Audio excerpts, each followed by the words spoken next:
Welcome to VHS Sisters, a nostalgic movie podcast with two actual real-life sisters. I'm Melanie. And I'm Seisha.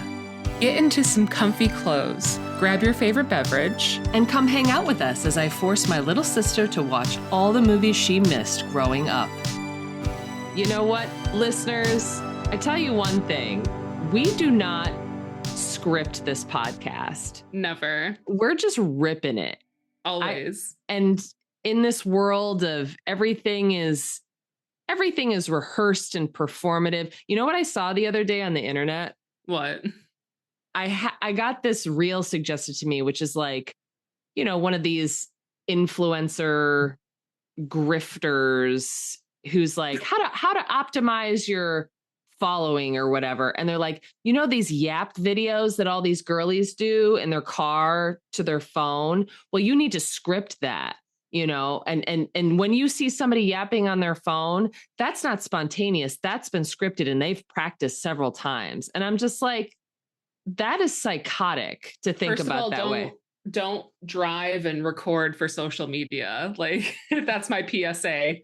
Don't do that. Well, you know how like they'll be like, whatever. I would say mostly like fitness influencers. And they're like, let me tell you something. Or like, let me tell you my hot take. Like everybody's doing their little PSA in their car. And yeah, the whole thing was like, oh yeah, you even if you think it's spontaneous and improv, it's not. It's scripted and sketched out. And I was like, you know what? Fuck everything, man. I do what I want.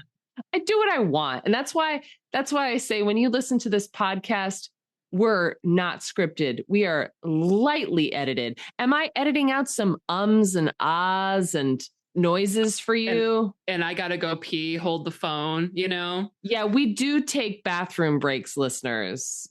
Okay. And I should say, y'all should too. Don't hold in that pee. You will get a UTI.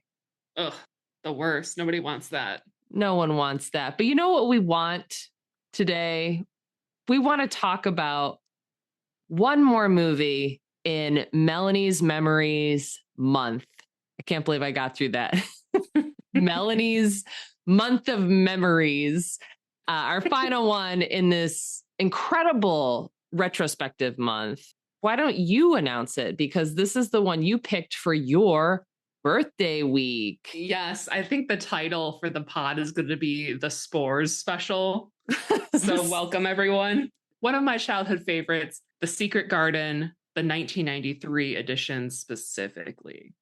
Yes, there have been many adaptations of The Secret Garden. The novel came out in 1911, I believe. So yet again, another Edwardian era piece of literature and film. We've had a lot of films set in this era. Mm-hmm. It's an exciting time. It's an exciting time. It was the transition from Victorian era to the modern age, like right before World War I. Like I said, it was a novel. Well, actually, the novel, it was serialized in a magazine, and then it was made into a novel, much like Little Women was. Mm-hmm. Because back in the day, you could get coin by posting a chapter every week in a newspaper and people would follow you. You know, it's like they wanted their stories. There was the book, and then there were like a couple silent films, some black and white films. There is a very recent TV adaptation. There was an 80s TV adaptation that had the kid from Neverending Story in it. Bastian was in it. Yeah, let's start with your memories. I was going to flip it, but let's start with your memories. Very special question. Did you ever read the book? I actually have not read the book. That's oddly enough so crazy to me. That's absolutely fucking bonkers. And I think you need to put it on your TBR list. Yeah, you gotta put it on your list. And have you ever seen any other adaptations, or just this one was important to you? Just this one. This is my ride or die, like something that kind of surprised me upon this rewatch of like one of my favorite childhood films is basically just about child abuse. I don't know why. Like I loved it so much, but there's something so magical about it. What are your memories with this movie? Because obviously it would have come out when you were about 13. This movie came out when I was 12, I think, and it was really the perfect time because the actors in this adaptation were like a little younger than me. And I had already read and loved the book. This was the book that made me a reader. It's a really, well, actually, I'm thinking on it now. No, I take that back, listeners. The book that made me a reader was Anne of Green Gables. That was the one. I was like, where I absolutely fell in love with a female protagonist in a book and had to read all of it. And so I'm a completionist. Like I will, as soon as I fall in love with something, it's like, okay, now I got to read it all. Secret Garden was one. I think I read this in 3rd or 4th grade. And I think like it had one of the best like beginnings of a book I've ever read, still to this day. And I'm forgetting what the exact line is, but it's like Mary Lennox was like the worst kid you ever met. And I was like, what a banger of like an opening line. I loved the story so much. I loved Mary as a character, even though she's a total bitch. And I honestly, I want to say, popping real quick, in this movie, they don't make her so much of a bitch. And I really resent that. I think she's a little too soft. They give her some good moments to unleash this bitchiness upon several people in the house. She has that glare about her. So she's just got this stank face on for like, I would say 60% of the movie until she gets outside. Yeah. So in the book, was it chronological? Like as far as the storytelling goes, was it like a perfect copy of the book, at least this adaptation? There are a lot of changes. And I feel like every adaptation that came out, they would twist the story in a different way and try to take a different angle.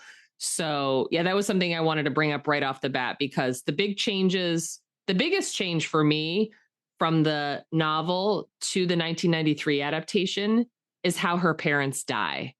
Oh, not in the earthquake? No, there's no earthquake. Which is like honestly a crazy way to die. I don't know why they did that, but in the book, they die of cholera. Oh, so like that makes sense. And it's like, yeah, it's real. The book is very dark. So you're talking about like, yeah, your favorite movie as a child was this child abuse movie. Yeah. And it has that in the novel, of course. But yeah, there's like parent death. The way it's described in the first chapter is so scary. It's like a horror novel. It talks about like what a bitch Mary is, how she's rude to everyone. And then all of a sudden, like they realize like one of the servants is sick, and then it goes through the house. It's like COVID, like it just takes everybody out. Because that's the thing with cholera too, is passed through mosquitoes. And so like once you got it in India, that was pretty much it. Yeah, it's just like Mary is in her bed and she can't like go out and see anyone, and she just hears the house get quiet, which is so scary. Yeah, in the novel. But yeah, that's the biggest thing. In the movie, they just make it, they're like, okay, earthquake, parents dead, the end. 6 months later, go to Northern England. The other big change too is that in the movie, they make Mary's mom and her aunt twins. That's not a thing. I think that they did. Are they just sisters? I think so. Yeah. From what I didn't reread the book before we talked about this. So I'm just like pulling from like distant childhood memory. Yeah. I think that they were just regular sisters. And I think why they did that in the movie, because they wanted Uncle Archie to like have this moment when he looked at Mary to be like, oh, you look just like your mother. And that's like the connection. It's like the reason why he cares, I guess. I was gonna say, I mean, it could even, I mean, she could still look like a family member and only have the mom and aunt be sisters. Yeah, I don't know. I think they were just trying to like raise the stakes somehow just for the screenplay. I even think maybe to like build a stronger connection between her and Colin. Maybe, yeah, because it's like, I mean, that theme plays out in the book, whereas like Mary basically like rehabilitates young Master Colin. We're getting ahead of ourselves, but I know, like it's fine.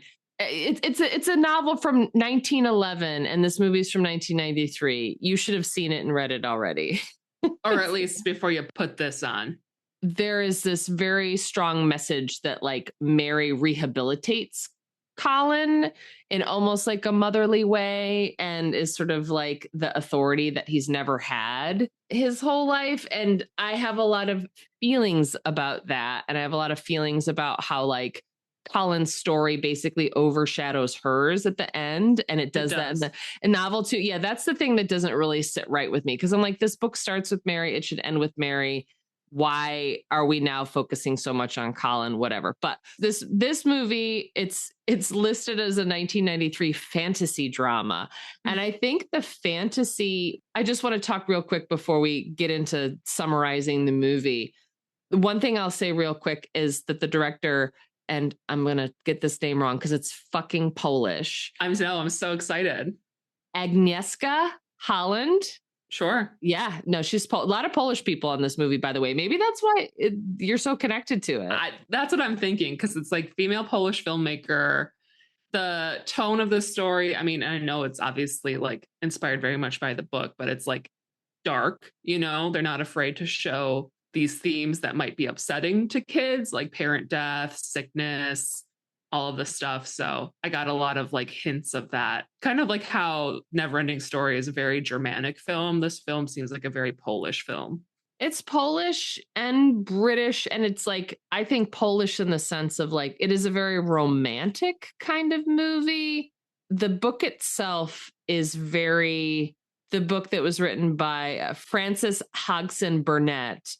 She was like very much a spiritualist, I think. And there was a lot of this, like, again, I'm going to bring back that comparison to Little Women. It was like the transcendentalists and this idea that like nature could heal you and all a child needs is good fresh air and exercise to lose their disability. All they need is to like go back to nature, which is like, you know, problematic in a lot of ways, but it's a very strong theme for sure. And I think in this movie, the director, she was like really leaning into like, oh, the beauty of nature. So you get a lot of like slow motion flowers blooming and this almost like I was trying to like figure out a word to describe it, sort of like a creepy core kind of like that one shot of like all the roots going down into the earth. Yeah, like, all the slow-mo nature footage. Yeah, I don't know. There's sort of like a creepy, like I can't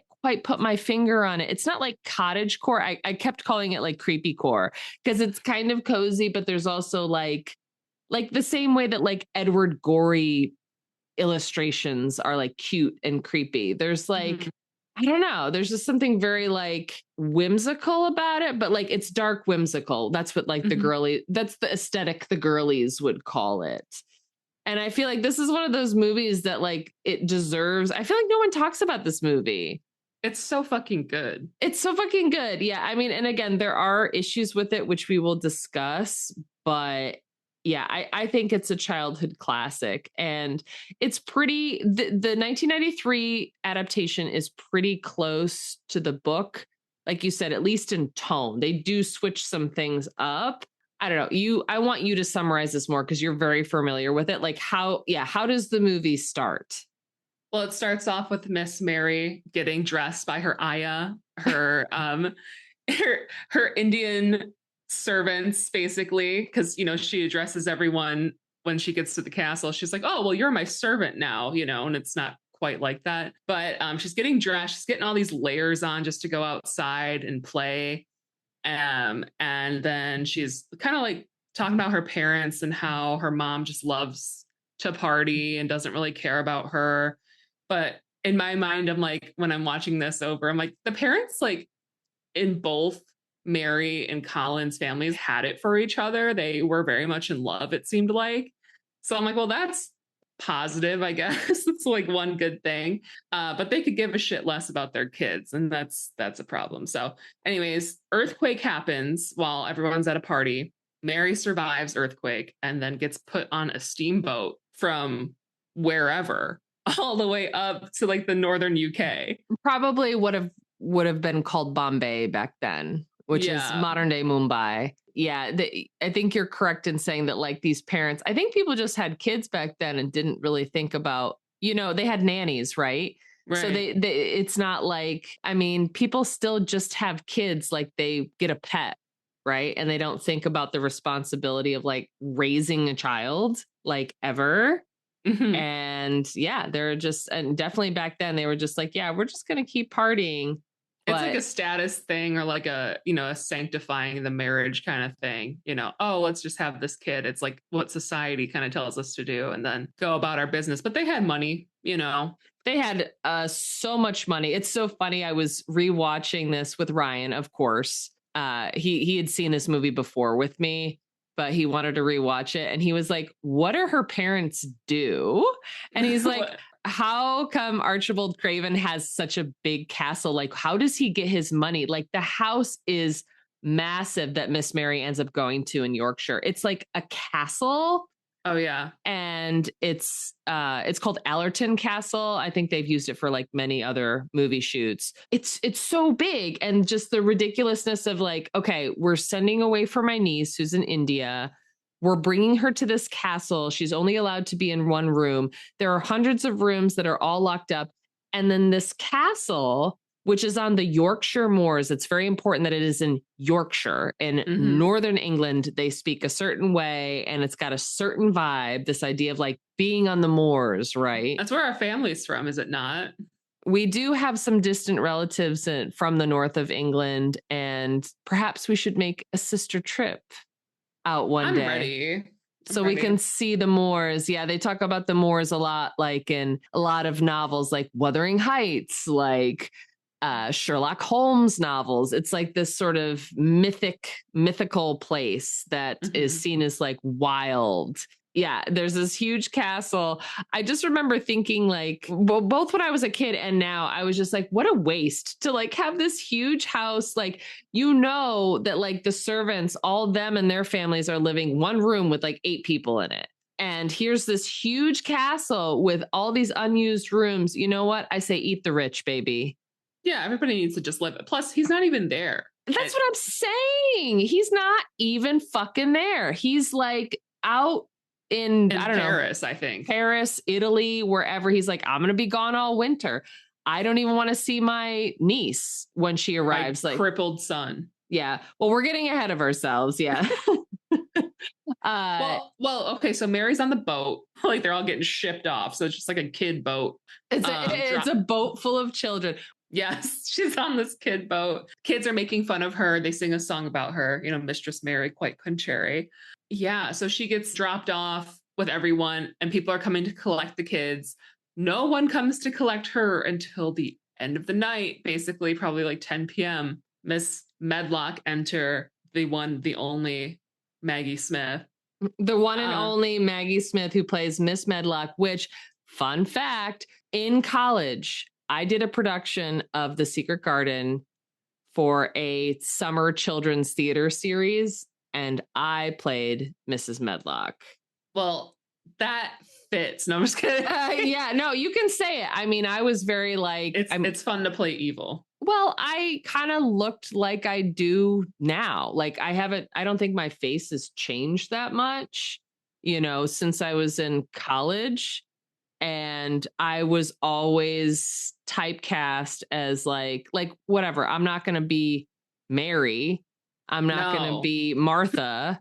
I always looked a little bit older. So they're like, yeah, if we need an evil witch, we need the evil queen in Snow White. We need somebody to play Miss Hardbroom in The Worst Witch. Like, that's my part. It's always going to be like the evil aunt witch teacher, mean principal. That's it. So yeah, Mrs. Medlock. And I believe it is Mrs. Medlock. I think it is. It's not Miss. No, I think it's Mrs. Yeah, she's married. She's somebody. Or at least she was. Or she was, yeah. It's interesting. I am obsessed with Maggie Smith's portrayal of Mrs. Medlock, because she arrives, she gets married. She's not like, she doesn't apologize for being late. Okay. She's just like, I got here when I get here, She starts reading her. She literally reads her to her face. She's like, yo, you ugly.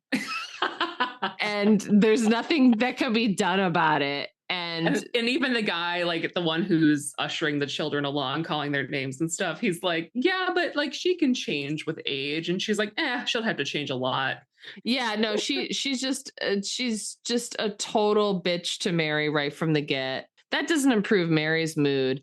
And then on the way to Misselthwaite Manor, which is the name of her uncle's house, castle, whatever, Maggie Smith is tucking into like a full picnic basket of chicken legs, rotisserie chicken. She has hard-boiled eggs. Like they're almost at the castle and she's peeling fucking eggs. It's like, you're gonna be in the house in like 10 minutes. Can you, I mean, I would do the same thing. I'm like, look at this protein queen over here. Yeah, she's getting it in. Mrs. Medlock, she's like, I can't lose my gains. I gotta get this whole food protein in my body. She's got to keep her hitting arm strong, you know? Yeah, she does. No, she's got to wrestle children all day long. Oh, yeah. Yeah, so they get to Misselthwaite Manor. Like I said, Mary is ushered into the one room that she gets. This is an enormous castle, and it's such like a Gothic novel staple, just the big old house with 100 rooms. And I think that the way that they portray it in the movie is so good. Like this location that they found is like spot on what I imagined in my head when I read the book. All of the carvings, like the huge 4-poster beds, the tapestries. Yes. Like how are you feeling about the whole castle aesthetics? I've always been in love with it. And it's something that like as a kid and even now, like sometimes I'll dream and I'll be in that hallway with all the windows like that. Oh. And I go through like different rooms and stuff, but to have like such a huge place to explore and to be a kid. I mean, like obviously the circumstances pretty crappy, but what a great thing to do. Like 100 rooms to just explore. And the fact that they all interconnect in some weird ways is always so fascinating to me. Like I've always wanted a house that you had to go through. Like there's like, I guess having multiple ways in and out, but you know, just like having these little like cavernous rooms that lead up into each other to a staircase. And then it's like on the other side of the house, and this is later, but like on the other side of the house, there's basically the same exact hallway, but it's all covered in dust and like it's dilapidated. It's got like old taxidermy and stuff like that. And I'm just like, wow, this place is fucking huge. They did a really good job at like trying to, and I don't know how much of this estate they were able to film in, but I know they had several locations that they did film in. In fact, one of them being the St. Pancras. Yes. I can never say that right. Yeah. That's it. The hotel in London that I stopped by, which is also where the Spice Girls filmed one of their music videos. Wait, so what interior was filmed at St. Pancras? So the grand staircase that's like got the red wallpaper and that sort of like wrought iron railings all up through it and stuff like that. That was filmed there. And they have a couple scenes there too. So they had like the one where, again, jumping ahead, where they bring Master Cullen out for him to be like, okay, y'all need to leave me alone. I'm trying to go outside kind of thing. Like that's where that was taking place, and a couple other scenes too. Oh, look at you coming hard with the movie trivia this time. I know, look at that. But yeah, so like imagining how much opportunity they had to like all these different areas to film in, but it's just like the way that it kind of makes sense. Like it all should link together. It doesn't look like anything's out of place as far as like the scenery of the movie.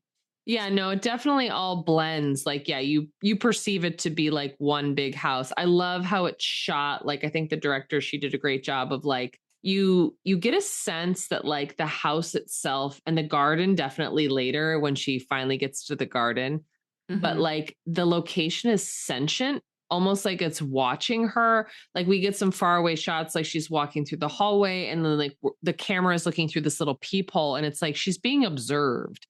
Like you get a sense that like you're the ghost in the house. Maybe you're the ghost of her aunt or just like the spirits that inhabit this place. So I think it's really well done. And yeah, like you said, this idea as a child, like also I was obsessed with secret rooms, like even the title, right? The Secret Garden, secret rooms, just having secrets, like, ooh, this is just a little place that's like just for me. She's able to like get in and out of her room, not just through the main door, but also like this tiny little, almost like a dollhouse kind of door behind a tapestry, and she's able to get out. It's really fucking cool. And I just remember like when I watched this as a kid, I was like, how is she not stoked? Because I would be so excited. But she gets to the manor and she's pissed off because she's used to having servants who dress her because she's a spoiled little racist bitch. Yeah. And I mean, and that's the thing too, like they really play it down in this movie. In the book, she is racist and she says some choice words. Oh shit. To Martha. Yeah, like there's a whole, it's funny because that, like, you know, she spends the first night there, she hears crying from a faraway hallway, and in the morning she's greeted by Martha, who is like, Martha, I think it's so cool how Martha describes herself as like she's an upstairs servant, but she should really be downstairs because she's a little too common. Yeah, it's so much good like British class bullshit in this. It's very, you know, it's very Downton Abbey. Oh yeah. In the movie, like when Martha's like, oh, I heard you were coming and I heard you were from India and I thought you'd be a native. That's not what she says in the book. Like they straight up are like, oh, I thought you were black. And Mary gets pissed, not brown, but black, because anybody who's not white is just like black to them. Yeah. And it's crazy. Like a lot of people have problems with the Secret Garden because they're like, this is a colonialist, like racist. And I'm like, well, that's what people said. Yeah, like, exactly. That is real. Like the fucking Brits just went to every country and they're like, this is mine. I'll just yoink. I'll just take that. Oh, you have sugar and spices and gold and diamonds. Let me just take that from me.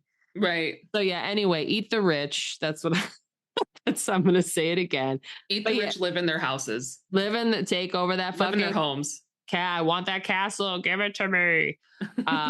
So yeah, like Mary freaks out. Yeah, I know. And I rewound it and watched it again because at first I was kind of thinking like, you know, when she says native as somebody who's an American, you think like, you know, American Indian, right? But like she's meaning like native of India. Right. And I know, like you said, that now I kind of realized too why she kind of freaked out too. But I would think that if Mary was racist, she wouldn't have reacted so much. I think she reacted like that because to be thought of as like being a person of color, it was very offensive to her. And also she's like frustrated, you know, she's super spoiled, right? She's used to like having her servants wait on her. In the book, she talks about like slapping her servants all the time. Like I said, they really, really play it down. Martha, she is really working her customer service. Like she's trying to de-escalate the situation. Try to get Mary to put on her clothes. And at first I never realized that she has an all black wardrobe. I think because she's supposed to be in mourning, right? Of her parents. Yes, she's supposed to be sad that her parents are dead. Yeah. And I was like, I didn't quite catch that before, but now I totally caught it. I'm like, oh, that's why she'd be wearing black, or black. Right. Yeah, no, it would. And like her clothes would have been chosen for her because she's a child. And yeah, you would have had to have been in mourning for your parents. I feel like at least a year. I wonder if the uncle took her in because of the like if she were to inherit any of her family's fortune, like that would help him sustain having this fucking massive castle even longer. Maybe. Yeah. Cause he doesn't seem interested in her as a person. And I know it's a next of kin thing too. It's a next of kin, and there are rules. I mean, that's the one thing about like British aristocratic society. Like there are sort of protections that are for people. It's like, you know, unless somebody like really fucked up and would be like cast out. We kind of touched on that we were talking about American society, but Age of Innocence. Like you had a certain amount of money that was allotted to you. And, you know, it's not just your money, it's like the family's money, right? So like she would have, yeah, maybe she was the sole inheritor, but because she's a child, she has to be sent to like a guardian. And that becomes like the caretaker of her trust or whatever. So she's really upset, and Martha tries to placate her. Martha's the best character. She really tries to like win her over, and is friendly to her, even though Mary is really rude to her. It tries to treat her like a kid, how she's supposed to be, but Mary will not allow herself to be a child. She is like very set in her ways. Yeah, and I'll say, I know we say this about like characters a lot, and I know we're looking through it through a modern lens, but I do feel that Mary is like undiagnosed autistic. She doesn't understand like hugging, right? She doesn't understand like, well, that's how she was raised, though, from what, you know, my mother never had time to tell me stories, or like, you know, they didn't, all she wanted to do was go to the party. So she's just already like so angry with her, and probably didn't have a lot of physical affection anyway. So she's like, it's nature versus nurture on that one, I think. I was just going to say nature versus nurture. I don't know. Maybe she was already like she was like a special needs kid. And because of being neglected by parents, maybe it just like snowballed.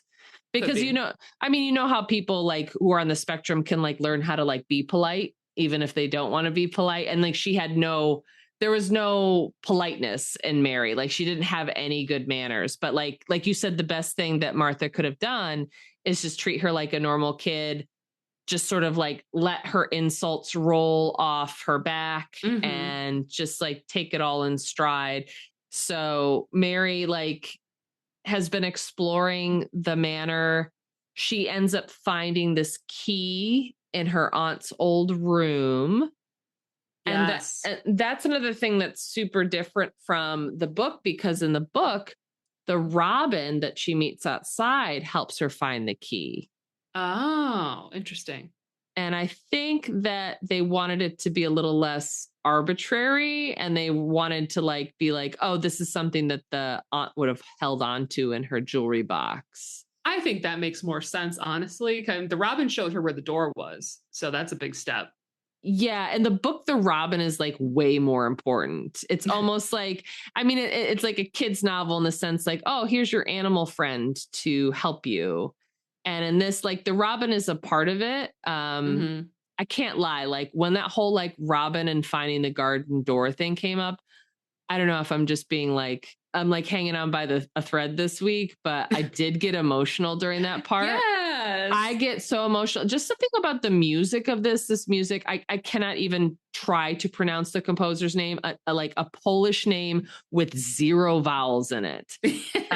Did this. And it's just like, it's so like the violin music, and you see the wind again, this like idea that like this garden wants to be found, and like the robin is helping her find it. And it just got too much for me in the moment. I was like, why am I crying over this movie? I'm like 4 days out from my period. So I'm all about emotion right now. Emotions. Yeah. So, you know, she's told to just like go out in the garden and play.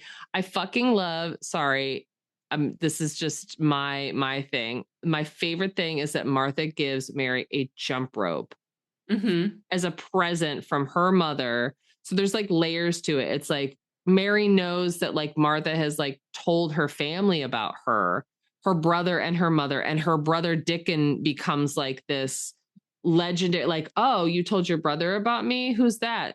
My brother who like loves animals. You should meet him. So it's this whole thing of like showing kindness, and then also inviting Mary into like some kind of a community or like found family situation. I can't talk about this too much. I get very like emotional. I'm going to get emotional. Talking about found family is like, you want to get me? That's the trope in any book. But it's going to get me. Yeah. Gotta get him up to Dickon, who's got all these cool nature friends, you know, like what a cool boyhood or childhood to experience. Like you have a fox friend, a fawn, a billy goat, like just constantly like surrounded by animals. He's like a real what did we call Jack Tarzan man. Not Tarzan, but he's a nature boy. He's a nature boy. Yeah, Dickon, who is Martha's brother, who Mary meets pretty soon right after that. Like, he is this, how do I want to say? When we were rewatching, I told Ryan, I'm like, Dickon, I was like, okay, I say I hate all men, but we don't include Dickon in this. Because Dickon is like a sea of green flags. Mm-hmm. He's kind to animals. He talks to animals. He listens. He knows how to keep a secret. Mm-hmm. He's skillful. He has a cool knife. He treats her with respect. Like, clearly, like, later we see he kind of has a crush for her, which I think is a very weird thing, by the way. We'll get into that, but I mean, he probably was 12 and she 10, So it's not like totally unfathomable. Well, there's like a weird throuple vibe going on later, and then they are all 10. We'll get into that. The end of this movie raises some questions, is all I'm going to say. So Mary and Dickon are in the garden, like, almost full time, like, as much as they can get out there. They're discovering new things. They're she's learning how to plant flowers and seeds and, all this green thumb energy. And so, she's back in her room late at night and hears more of this crying, which I know Martha had tried to, like, buy off and be like, oh, it's just the sound of the house because it's so old. It sounds like someone's screaming, right? You're like, no, that's a kid straight up screaming. Someone's getting murdered. So Mary goes lurking through the house to find this noise, and she finds Master Colin, her cousin, who is in his large room with like 2 stories, by the way. Very, very interesting layout of that room. In bed, he's in bed, and he asks, they catch eyes, and he asks, are you a ghost? And she's like, no, are you? And start to build like a little bit of rapport, because it's like, hey, you're kind of just like me, like, your mom's dead, my mom's dead, they were sisters, let's learn about each other, because no one ever tells us fucking anything about our family. Like, no one comes to visit. There's a very interesting dynamic that Colin and Mary have. And I think one of the most interesting ideas that this book presents is that the only thing that can help a fucked up child is another fucked up child. And Mary's the worst. We think Mary is the worst, right? Yeah. Until we meet Colin. And Colin is the actual worst kid to exist. And fun fact, I don't know if you know this trivia. Do you know who auditioned for the part of Colin Craven who did not get it? I do not. Elijah motherfucking Wood. I thought you were going to say that for some reason. Did you? Why. Oh my God. Yeah. So Elijah. He would have ate.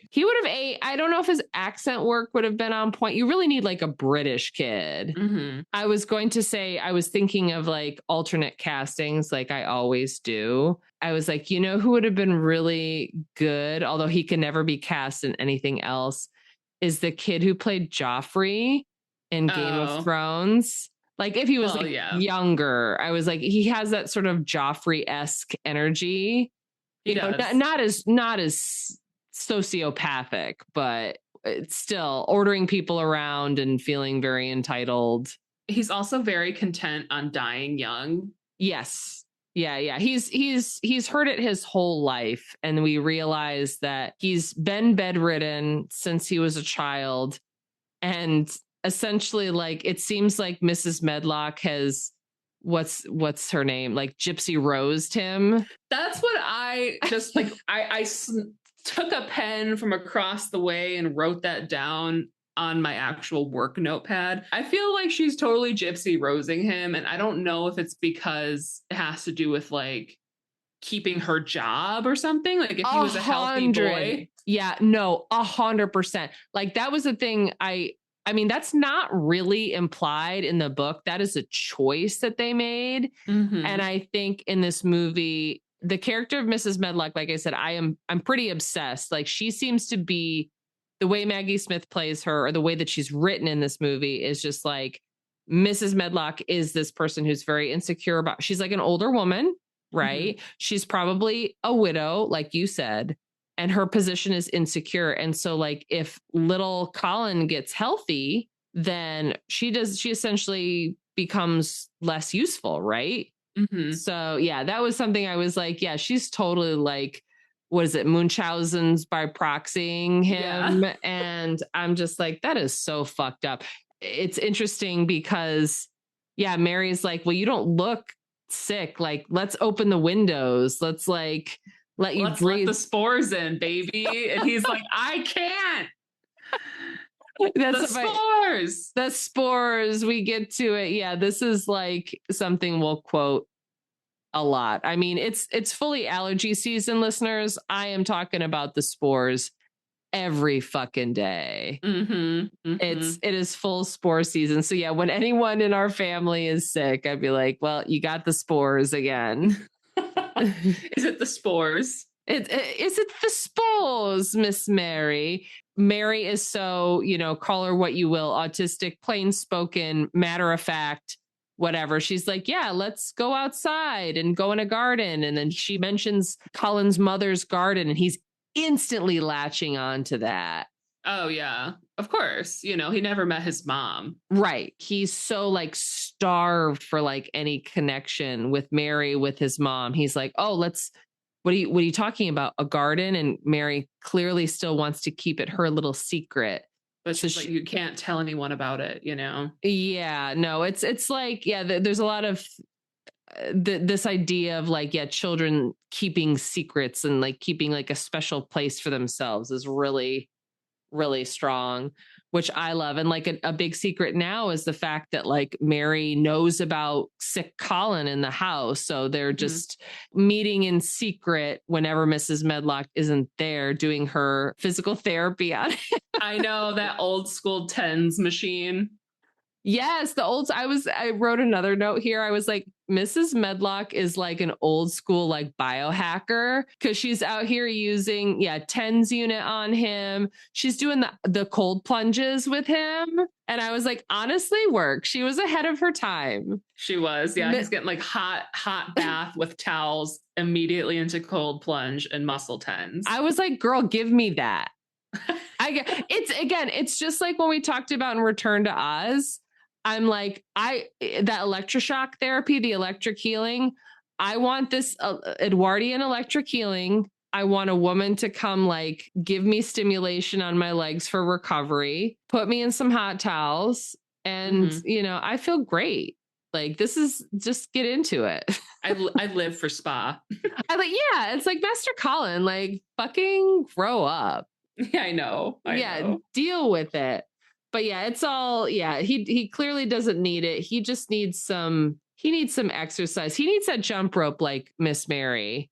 If not to strangle himself with it, because he's always screaming and crying and screaming. He's whenever things don't go his way, he's just has a little tantrum.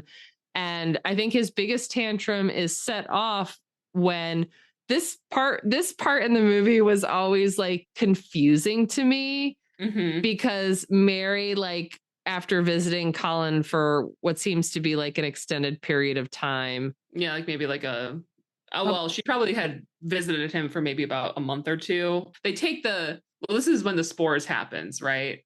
Well, this is after the first time he mentions the spores. Like, it seems later, but finally Mary like has, with the help of Dickon, pulls down all of these boards, like the boards that were boarding up his bedroom windows.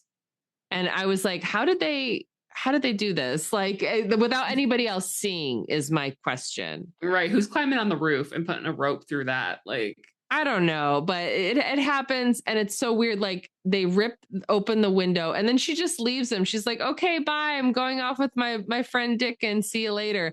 And he just loses his shit and has like the biggest tantrum ever, screaming, crying, carrying on, hitting people, stressing out Martha and like all the other servants. And what does Mary do in response to that? She comes back at that point. Doesn't she come back? Yeah, she immediately comes back. Like, the whole scene is so odd. Like, they rip the boards off the window. She pieces out. Colin freaks out, and then she's riding away with Dickon on the back of the pony, and I think she probably hears him screaming. So she and runs then it's like, back. oh no, I gotta close the windows and stuff. Right. She comes back, and Martha to her is just like, he's hysterical. Like, you better get out of here. And she proceeds to fucking read him to filth. Mm-hmm. Again, I think that they soften her too much. In the book, I have a very strong memory of like being so thrilled with the scene that I like threw the book across the room. It's so good. It's so good. She's basically like, she stands up on the bed and she's like, you're the worst person. Like, everybody hates you. You're the worst kid. And it's just like, it's like the thing that like you need to hear, right?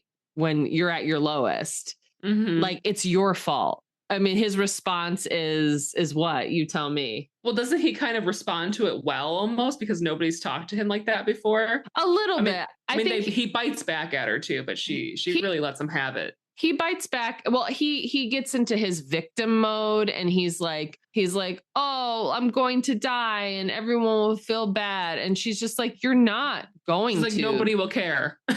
Yeah. I mean, she's just like, well, she like basically gives him a little like scoliosis check, like immediately. Yeah. And that's when Mrs. Medlock finds them and she flips her wig. It's just like escalating.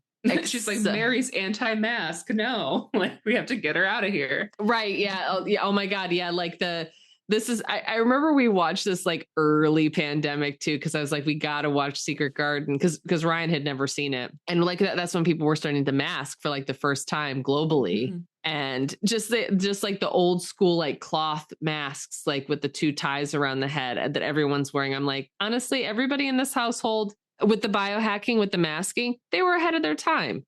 They were they were ready for the 21st century. Absolutely. So yeah, no, it's funny because Mrs. Medlock, upon finding all of this drama and conflama, proceeds to freak out at Martha and is like, you're fired, hits her. Ugh. And you feel so bad. And then this is the first time you see Master Colin really flex his male privilege. Yes. In a way that's good. So I just want to touch on that too. Like, this is a prime example of how men can use their privilege to help a situation. Mm-hmm. Because he's still master of the house while his father's away. And he's just like, I love that moment where he's just like, if you send her away, I'll send you away, you know? And I was just like, okay, Colin, you work, you go, you little bitch. That's right. You little bed bitch. You little bedridden bitch. Yeah. And proceeds to like, now that he knows about, now that him and Mary have had their big blowout, now she can tell him about the garden in secret and just be like, hey, I found it. And if you're cool with it, we can take you out in your little chair and you and Dickon and I can all be friends. And I was just like, I love that like resolution to the tension. I think it's so good. Yeah. And I don't know if you felt anything like that watching the movie. Yeah, definitely. I mean, it's like, everyone needs to get along now, right? Like, it's like, you don't want to totally exclude everyone. He's still a kid too. Right. So she, wants to bring him out, and they get to the part where he gets all dressed up. He's in his wheelchair. Yes. And he's like telling everyone in the house what's going down. He goes, okay, everyone, I'm going outside. Yes. I'm going with Mary and Dickon, and no one is to follow me. And you better leave me alone, and I will come back and blah, blah, blah. Like, my care is in their hands. We're good. And then like, you have to accept it or you're fired kind of thing. Yes. Yes. And so he gets his way, and they take him outside, and he is just loving it. Like, he is exploring everything for the first time, almost like a baby, because he's still not able to walk. So he's like, they finally get into the garden, and he's laying on a blanket and just like looking at animals and insects and flowers and really just enjoying being outside. I think it's important to note, we did skip over this part, but Mary had previously asked her uncle when he like stopped in for a second. That's right. If she could have like, as she calls it, a bit of earth. Like she's like, oh, can I have a piece of garden if it's not wanted? And he didn't really know what she was talking about. And honestly, he was like so distracted because apparently she looks just like his dead wife. Yeah. And so in that moment, like that visit where he only saw Colin while Colin was sleeping. Yeah. And didn't let him know that he was there, but he had given her permission. So she's taking that opportunity to just be like, okay, this is my garden now.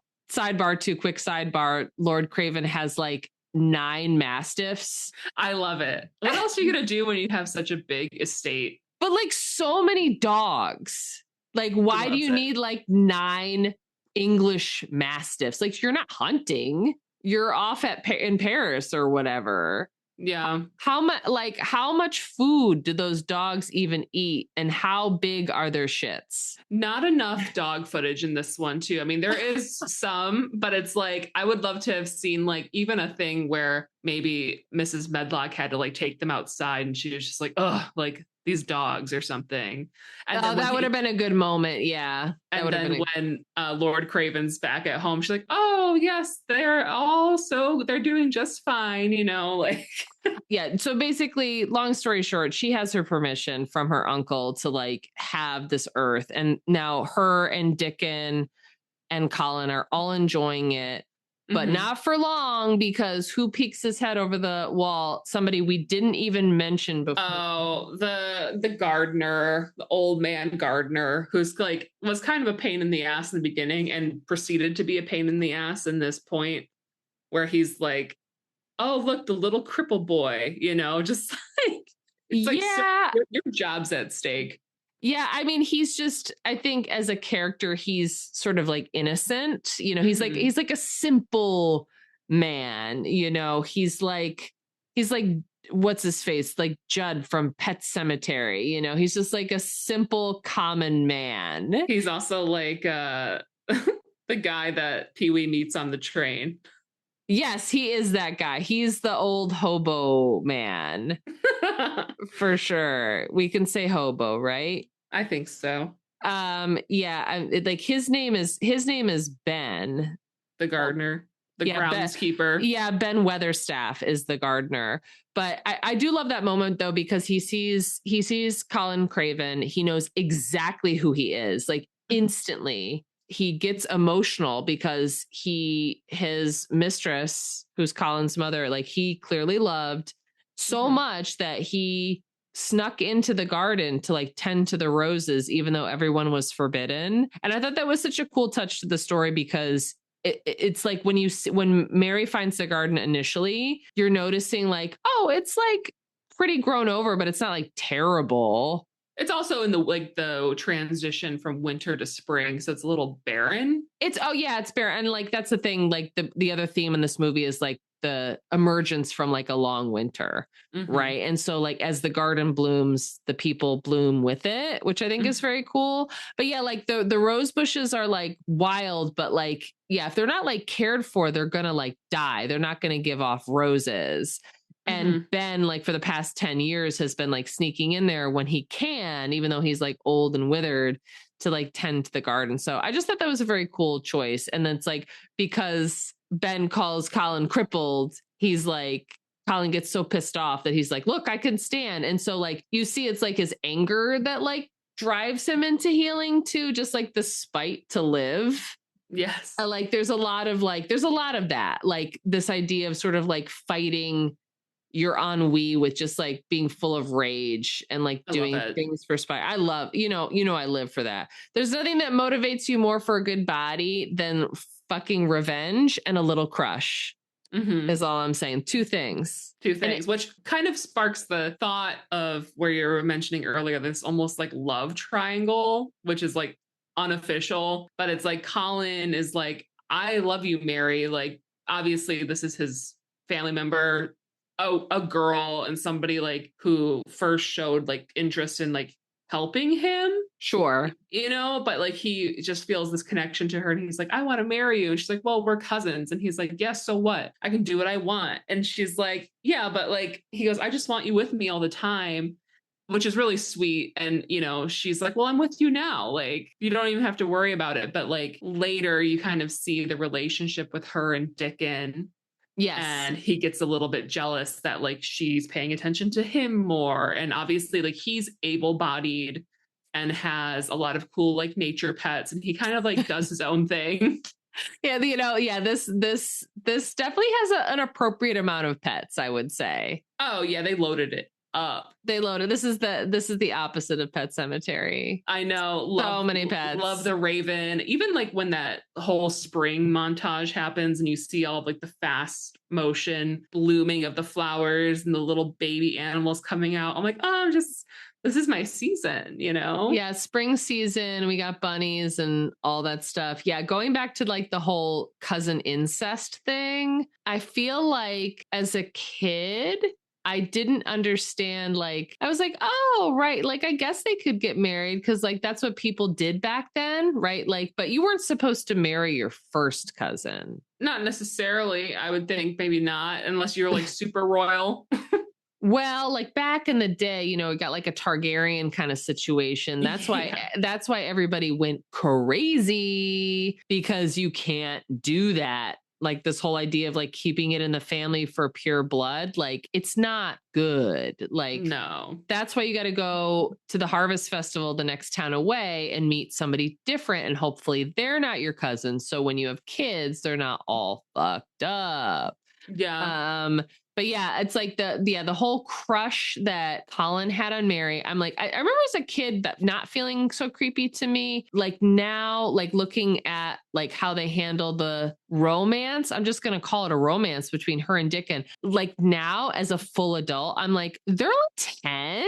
Just comparing this to like my child brain. I mean, I think at 10, I did have crushes on people. Oh yeah. I think I had my first crush at like 7. 7. Yeah. I remember being like sexually interested in people at 7, which is crazy to think about. I mean, maybe not like full sexually, but just being like, I want him to be my, I want him to give me a hug and like bring me my juice, like something simple. Bring you your juice? Yes, is that bring Shelby her juice?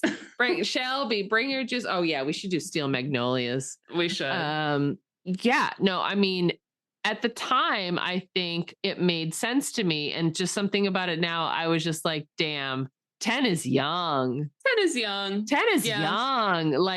But she's lived a weird life, to be fair. And it was different times, I guess. Yeah. And at least, it's not heavily creepy because he's basically her age too. Right. Well, yeah, they're all kids. It's not like an adult child thing, but yes, even still, I don't know. It was just something about it. I think my main thought now upon this most recent rewatch was I'm shocked at the boldness of the director, because she really like took it into some directions and she gave it sort of like, it's that Polish thing. I think it's just very romantic. Yes. But I kind of noticed in the credits, didn't Francis Ford Coppola produce it as well? The production company was American Zoetrope, or Zoetrope Studios. And that was like a privately run American film company.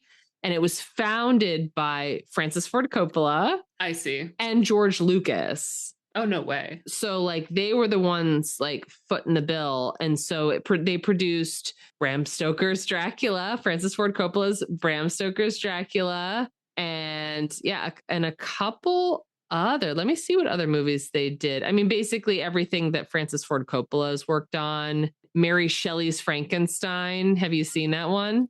No. Oh my God. I don't know if we can do it for the pod, but Don Juan DeMarco. Have you seen that one? No.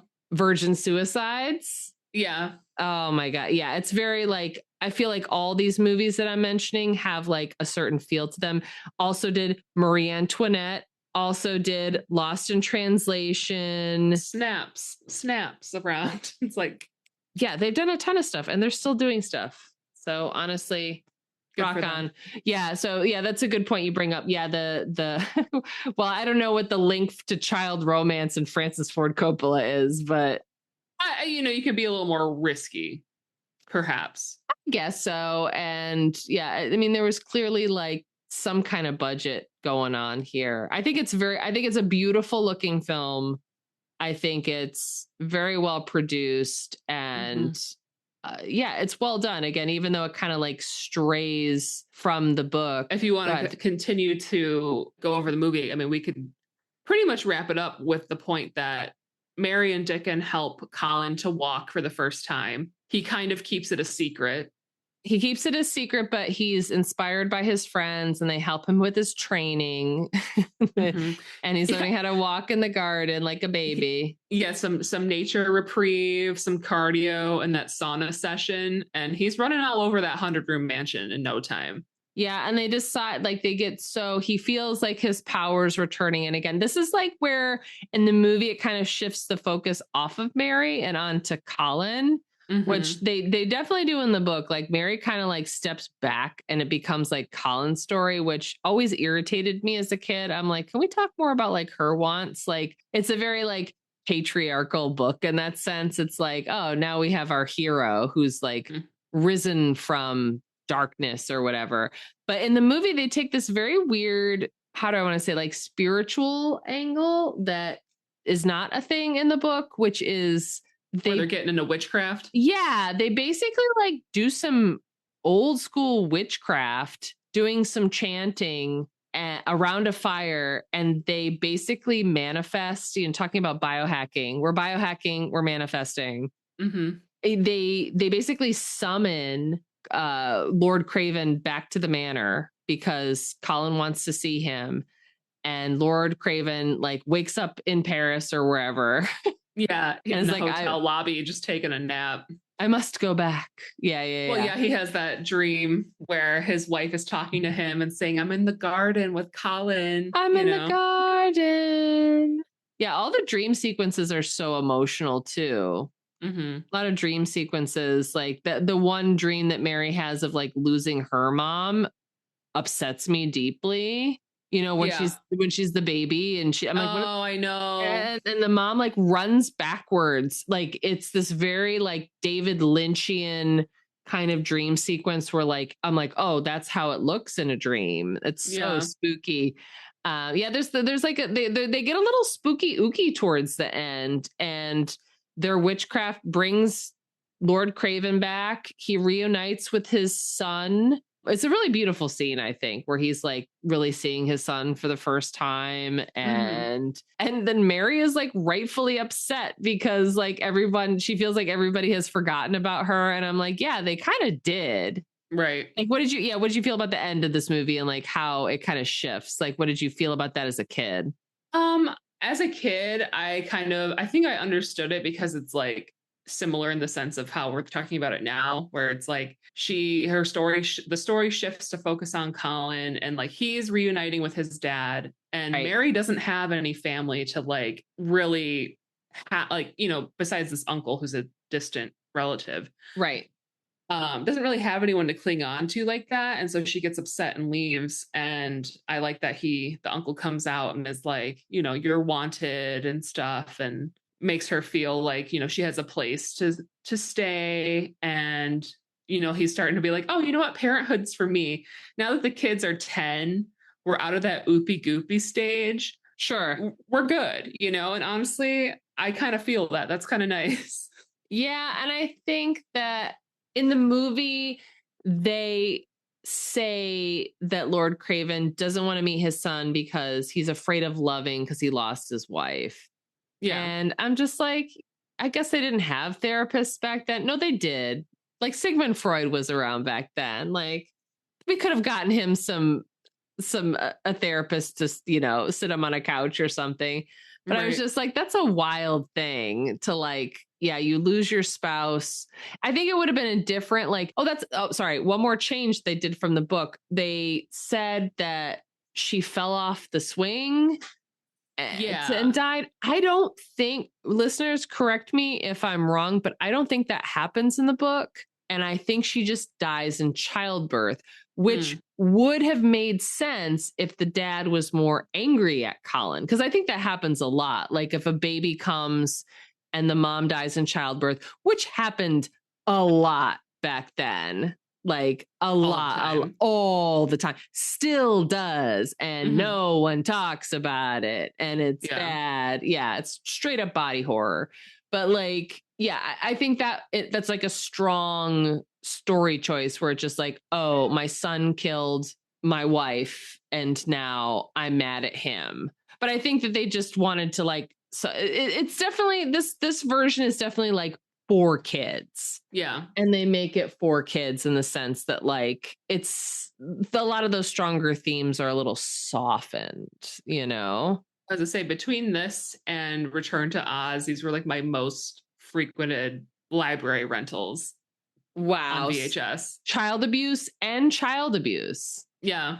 Love it. Medical experiments on kids. Yeah, like what are these things in these Melanie's memory movies that have really shaped you? We have medical torture.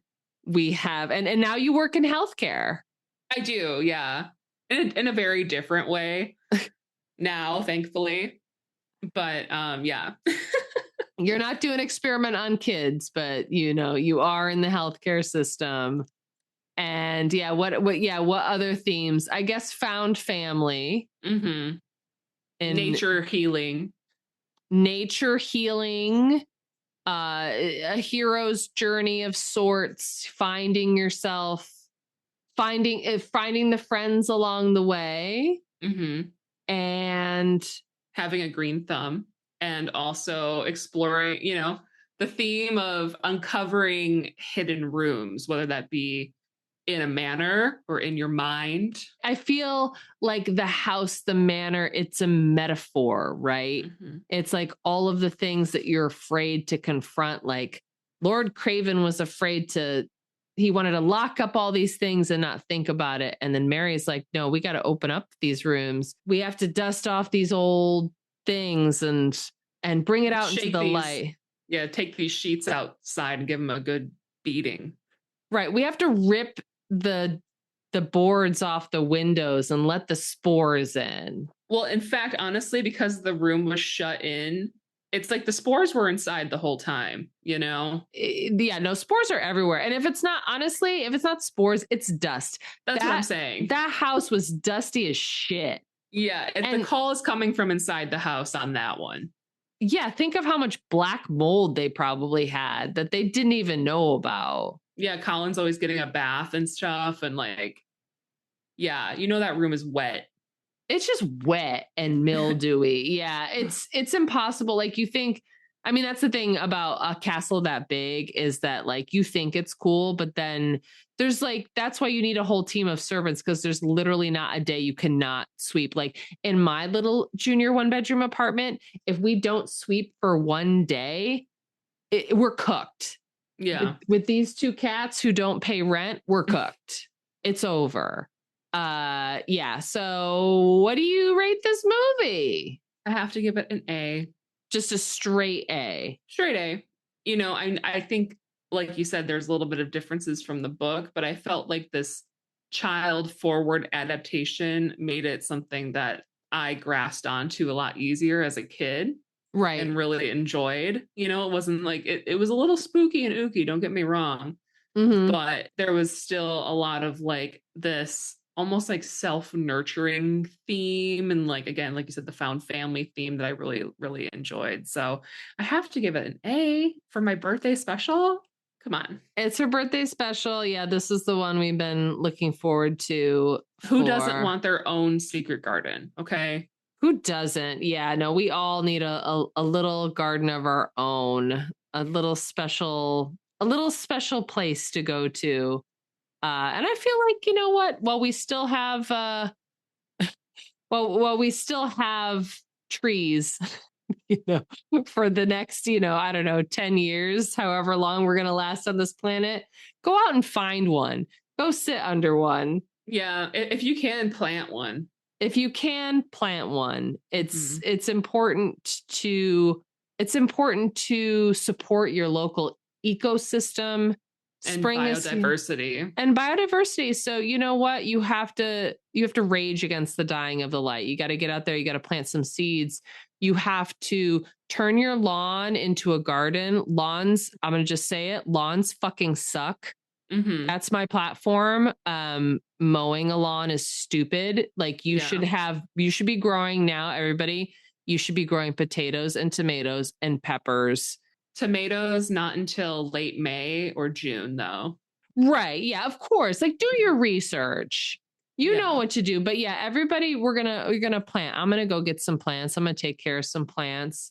I need to take care of my house plants so bad. Like they need to the next above 50-degree day, I'm taking everything outside and getting them right for 2026. We got to get them right and tight. Yeah, I'm gonna give this movie an A-.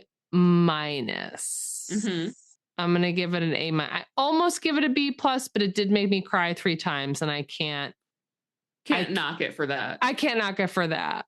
You know, I mean, it's like, it's a great film. I think I cut it down a little bit because I have such affection for the book. Everybody read Secret Garden, the book. Melanie, put that right on your TBR. I'm sure it's like free somewhere. It's like Little Women. It's like, you could probably get it on Kindle Unlimited for like free. Yeah, I would say so. All right. Well, you know, we've had a really great time this month talking about all of Melanie's memories in March.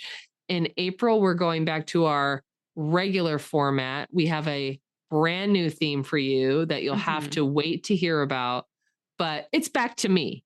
Okay. We're talking about me and the things that I like. And we're talking about movies that Melanie has never seen, probably some that you have. And oh boy, do we have a classic 80s banger lined up for you for the next episode. So thanks, guys. Thanks, everybody. Happy birthday, Melanie. Woo! Thank you. Bye. Thank you so much for listening to this episode of VHS Sisters. We hope you've had a fun and cozy time. Please consider liking, leaving a review, and following us on your podcast platform of choice. If you'd like to chat with us, please email us at VHSsisterspodcast@gmail.com. Love you. Bye.